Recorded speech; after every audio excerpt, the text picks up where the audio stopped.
what would you say is the message that you want to send to the track world this season? As I said before, I'm just trying to be dominant this year. So dominance is the message. Just out there competing and just trying to win. Yeah. And I don't even care about times right now. The time will come once I beat everybody. For me, it's like I know my top end speed is always going to kick in at the tail end. So if I'm with you in the beginning, then it's over. All right, welcome back. Another episode of Track World News Podcast here with our guest, Mr. Olympian, two-time medalist, the 8th fastest man to ever step foot on this planet in the 200 meters, Mr. Kenny Bednarek. Kenny, welcome to the show. Thanks for coming back, man. Thanks for having me on. I actually didn't even know that. Yeah. What the 8th fastest. There you go. Of course, top 10 right in there. I mean, now that you're finally knowing, I guess breaking some news here. How's it feel to know there's only been 7 people who have ever touched this planet to run 200 meters faster than you? I mean, it feels good, but I'm trying to be number one. So, I got a lot more work to do.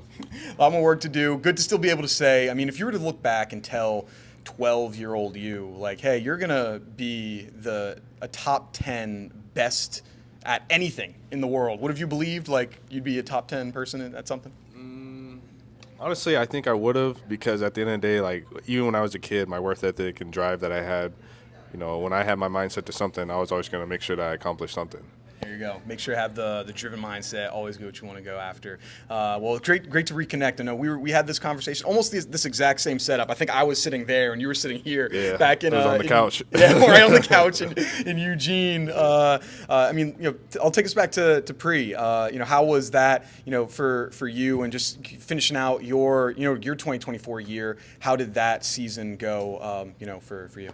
I mean, I feel like the season went pretty well. I had a lot of goals, and I only attained one of them, but came back at a Paris Olympics with the mindset of trying to get better. The only reason why I didn't accomplish half of those goals is just because I messed up on a few things here and there. But at the end of the day, that's what sport is. You're going to have goals. Sometimes you're going to attain them. You're not going to. Sometimes you will achieve them. But at the end of the day, you just strive to be better.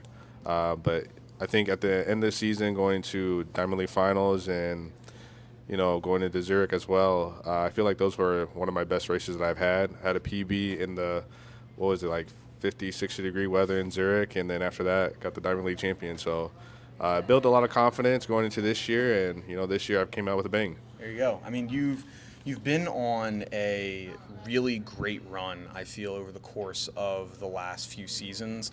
I talk about you all the time on my show as you're the most consistent athlete in track and field, like by far. There's really no one that's even closer to you of just like, hey, you know what you're getting and it's going to be excellence. Has that been something that you have always had, where you've always feel like you've been consistent, or is that something that you've had to learn how to make sure you were doing that, time in and time out? I feel like it's something I've always had.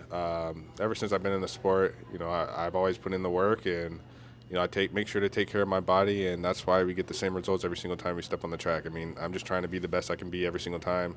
Every single time I step on the track as well, it's just, can I run faster? I'm trying to be in the history books, and at the end of the day, I'm just trying to win and compete. Yeah, it's something that it's hard to go out and do. I mean, from not only a physical standpoint, but I'm sure like mentally to be able to. Yeah, I would say mentally. I think 2021, I usually say that's my first official year as a pro, because, came into 2019, had like 2 races. And I don't count that because, you went through college and all that. And then went into 2020, that's the whole COVID year. So 2021 was my official year. And that's when I started that whole consistency thing. Like, I was just running 200 after 200, and then running 19.8, 19.6, 19.8 again, 19.7, blah, blah, blah. But mentally, like, physically I was doing everything, but mentally I was like, oh my gosh, like, I'm tired of this. Like, give me an 100 or something. But, once the gun went off, like, my mind went to, okay, let's just win this. Yeah. So physically I've always been there. Mentally I had to tap in more. And, over the last few years of just getting, I guess becoming a vet and knowing how the track world works and knowing how my body works through the whole season with the training that we have been, everything just seems to be easier. And like I said, in the beginning of this year, like, since I've been running, each race I felt better and better, trying to improve on something, and it doesn't even feel like I'm running right now. Yeah. Like, I'm just having fun. Yeah, I know for me, I mean, we competed on two very different levels. I mean, NEC conference champion here. I'm sorry, kind of a big deal for myself. Yeah, watch out, you know. Can't be in your presence, man. So, you know, so while we compete on very, very different levels, like my coach that we had said, like, you know, so pole vaulting was my event, and they're like, so pole vaulting is 80% mental, and the rest is in your head. It's just like track and feel like that's a lot in track and field. Of it's a mental game, and like for me, that was my biggest weakness. Of I choked in the big moments. I no-heighted at every major meet that I could have had, and it was hard to really develop that mental toughness to be able to come out and compete in the big moments. So, like, what is it? Some stuff that you've done? Are there any tips, tricks, or have you talked to anyone to kind of hone in on that? I think it's just having the right people around me, right system with my physio, massage therapist, mental coach, and all that. Also, just knowing that my coach is going to get me right, just trusting his process. That's just the biggest thing. Is just, hey, by the time I get to the race, I know all the hard work I put in. It's been there. It's shown itself at practice. So there's no reason to kind of like doubt yourself. Just say, hey, trust the process, and as soon as the gun goes off, just go. Yeah, I mean that. No matter where I'm at. That's pretty much it. I just keep things simple. Yeah. Say, hey, I got here for a reason. I know I'm ready, and let's just show it out. Yeah, I was. You said the exact same sentiment of something when I was actually talking to Justin Gatlin earlier today. Watch out for that podcast if you haven't watched it yet. Go back and do it. And he said the exact same thing of like, hey, when you're in that 100 of it can be really difficult, or any race 100 from what he did. To stick to the training during the race and not just going and doing something in the middle. Yeah. Like, oh no, I'm behind. I'm not where I want to be. Someone's ahead of me. Someone's behind me, and just kind of like saying screw it. Mm-hmm. Do you feel it's a similar thing of like, hey, how do I not just throw out the game plan and just kind of do what I think might be right at the moment? I mean, I would say my first 2 to 3 years, there would be times where I was just like, you know what? As soon as the gun goes off, it's just like, okay, we're just gonna do whatever. And then my coach is like, you didn't listen to the plan. I literally laid it out for you. I'm like, I'm sorry. I just got too jittery or too excited or something like that. But this year, then at the end of last year, I feel like I kind of honed in, just sticking with the plan. Also, just kind of the routine that I started doing at practice, and when it comes to just the meet itself, when you tend to go to practice or you get ready for a meet, you kind of get all hyped in, you're trying to be in the zone and stuff like that. Sometimes I realize that when I try to stay in the zone like that, I'm constantly just thinking about, oh, this is going to happen, or what if this happens, what if that happens. Now what I do is I go to practice, I go to a track meet, I don't listen to anything. I just kind of live in the moment, vibe, talk to whoever, stretch and all that stuff, and then once I get to the blocks, like I said, I already know that I'm ready to go, so I'm as cool, calm, and collected, and then as soon as the gun goes off, I just execute my race. I know exactly what you mean of getting like too locked in on the moment. I remember when I was in college, it was like our regional championship, something like that, and I was like, it was my first time there. I'm like, I gotta lock in. I'm listening to motivational speakers and things like. I used to be like that. I was like, I never did that. I'm like listening to David. I'm like, I don't do this. Like, what am I doing? And then I had the worst meet ever because I was like, oh, I was like too locked in. I'm doing something that's not me. Like this isn't who I am. You got to like stick to, hey, this is who I am. This is what I do to be successful. Yeah, for sure. So. Yeah, I mean, I see a lot of athletes where we keep talking about the mental side is, we practice or I see them do a good rep, and you're like, okay, physically you're good. You can run whatever you want to run time wise, but then once you get to the track meet, just up here something it's not 100% in that flow state, and then they run something way slow, and they're like, oh, I don't know what happened, but it's all in the mental, Physically you're good, but mentally if you're not tapped in or in sync, then you're not going to hit any time that you want to hit. Yeah, I mean, talking about the like the physical, mental side, kind of the another aspect of it is the, I guess, the confidence that it is, and we've really seen you coming out into your own. I mean, declaring like this is my we're doing something special this year. Like this is my year. Like prepare to be amazed. Like, is that something where it's like, hey, we haven't seen this side of you as much earlier, and now it's okay. This is a little bit a different side of Kenny. Where'd this kind of come from? It just came from just working on my craft at practice. I mean, a lot of the times my mindset was kind of like simply like working on the blocks. I'd be like, hey, these guys are good starter. Let me try to mitigate how far they get away from me. And then one day I just woke up. I said, okay, I made the finals for the 100 meter. I obviously can do this. Okay, screw it. I'm a good starter. And after that, just my mindset and everything just changed. And I woke up one day and, I'm beating some people every now and then, or I'm constantly beating them. So, just doing that at practice and then finally going to Jamaica and then running the race and, winning the race while even having a little hiccup in the beginning, I was like, oh, like everything that I've done at practice is working. That built up confidence. And then the other thing I was kind of like irritated about as a competitor in me, I was like, oh, I wanted to run away with it. It shouldn't have been that close. And then once we got into, Miami, it's like, okay, just do the same thing that we've been doing for the past month and just run away with it. And that's what I did. And after that builds confidence as well. So for me, it's like I know my top end speed is always going to kick in at the tail end. So if I'm with you in the beginning, then it's over. Yeah, it's hey, if I'm right there with you in the beginning, it's like you're in a bad spot because I finished strong. Exactly. Like, you're not gonna. I got that 200 meter strength, and then I have the 400 meter background. I used to run the 400. Might go back to it next year, so you guys might have to watch out for that. But just knowing what I put in at practice every single day, seeing what I hit time-wise at practice, I know I'm good. So I'm not even, jittery or worried about anything. I just trust the process and let everything rip when it's time to go. We're not going to let you just breeze past that like you didn't say something. 400 next year. I know it's the ultimate challenge. We're trying to figure out what this thing's going to be. Yeah. So might we see you instead of the short sprint Grand Slam, do the long, the 2 and the 4? Is that what it's looking like? Yeah, we might get a little bit of that. I was talking to my coach this year. I was like, hey, let me do a 4. And he's like, I do this every year. I'm always like, please let me do a 400 because I'm like, I want to hit 43 seconds. I know I can do it. I hit 44.7 in college. And it's also going to help me for the 200 and the 100, And he's like, you know what? I don't want to hear anything about it this year. Let's just focus on what's going on this year.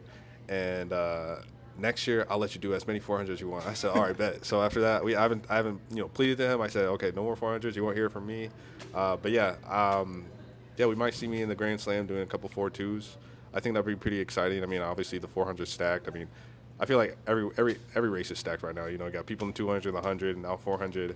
But I'm not gonna shy away from competition. I love it, and at the end of the day, if I have to take a few licks in the 400 just to remember my roots, so be it. But I'm excited for it. Yeah, I mean, talking about that of like, hey, take some licks to remember your roots. I was talking to Justin when I was talking to him of, okay, what is not only the biggest like win that you remember that in your career and that was impactful, but also on the other end, what's a loss that has stuck with you that you've used as a learning lesson on, hey, this happened. I don't want this to happen again. We're going to get better from it, or just something that you've learned from, one of those.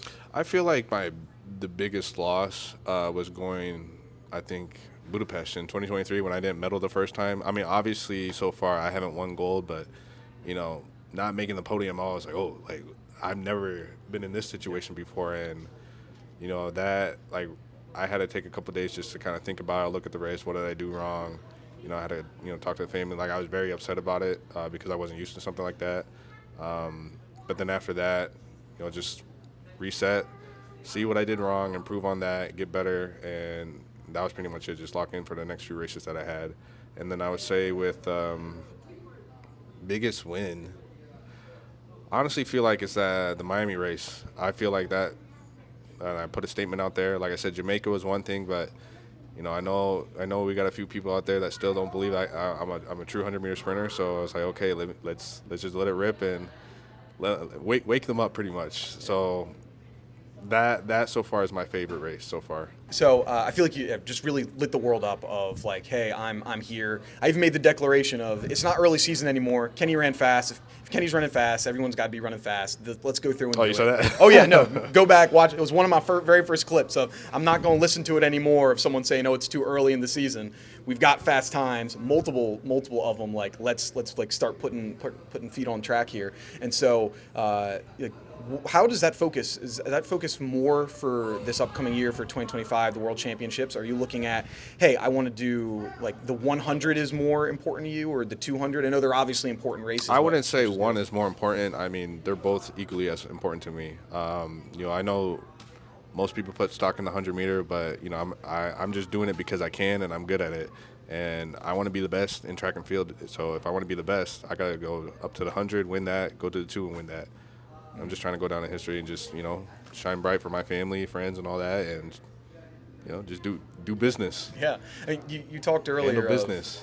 Big business. Let's get big get it business. going. Yeah, and like you talked about earlier of like, hey, you wanting to get that first part of the race down. I mean, you've been training with Christian Coleman's in the group now. Mm-hmm. One of the strongest starters in the history of track and field. How has training alongside him, and then now he's at the slam. He's going to be at the slam. Like, so how is it training alongside him helped you improve yours? I mean, it's been very intense. I mean, he's a workhorse.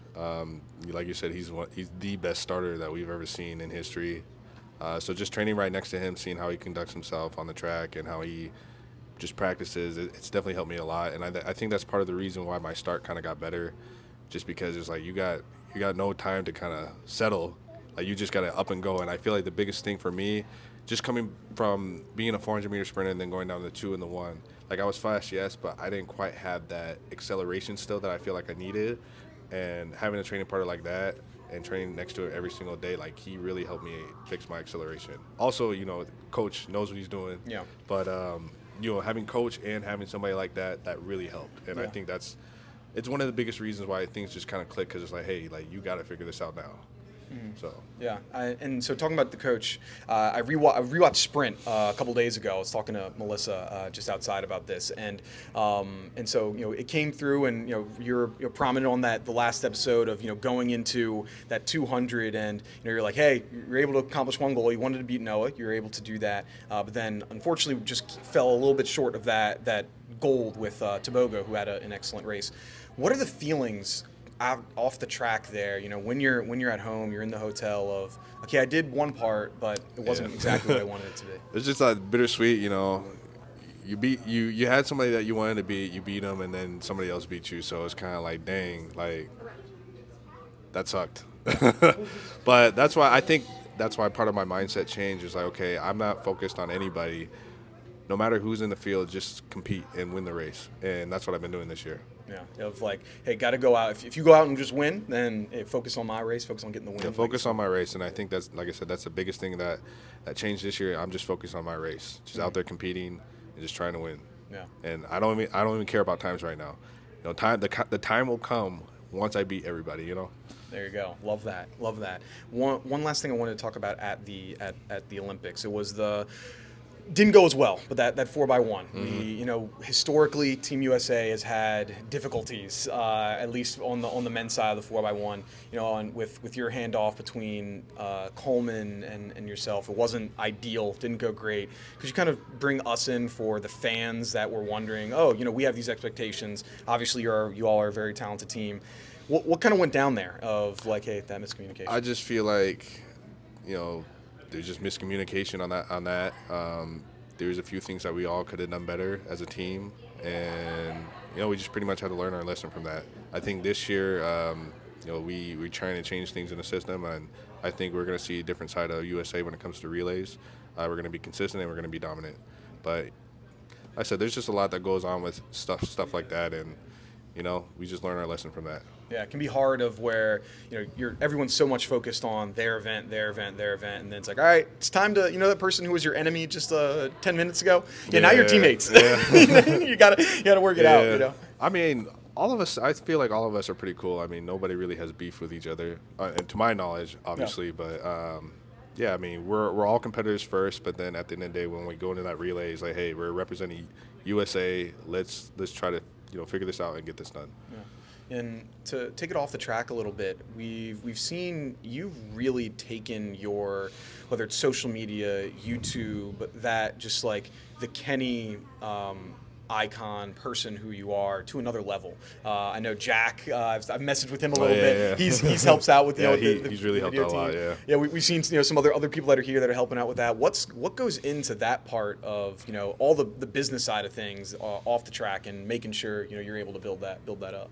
It's just a lot of work. I mean, if I didn't have a good team around me, half the stuff won't even be done. But just a lot of long hours, a lot of conversations. When it comes to just trying to even come with the drip fit, like we got to figure out what we want to do, what message are we trying to send.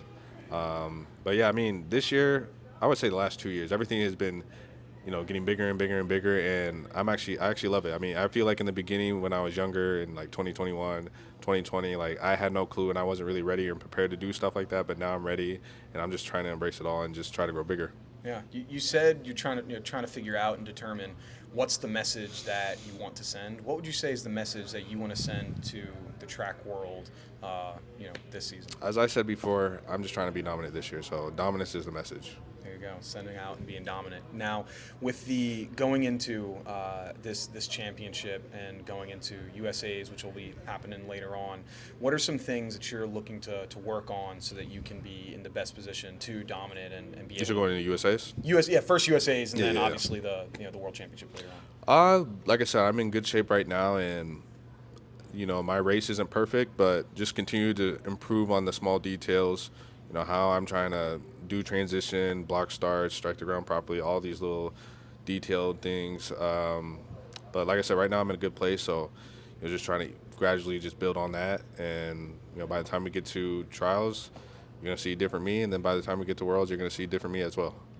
And finally, before we wrap it up, so obviously this will be coming out probably right after your on Sunday, right? So right after your race. So Okay. we'll see how that goes. How the times all went. But so it's easy or not. Well, it's difficult to beat a guy once. It's really hard to beat someone twice. Now you're trying to go out there and beat some of the fastest people in the world 3 times. How are you trying to build on that of doing something that it's really hard to beat the same guy, the same group of guys, this amount of times going into it? I'm just not trying to overthink it. I mean, like I said, I just go out there, no matter who's in the lineup, I'm just going to win, beat them, execute.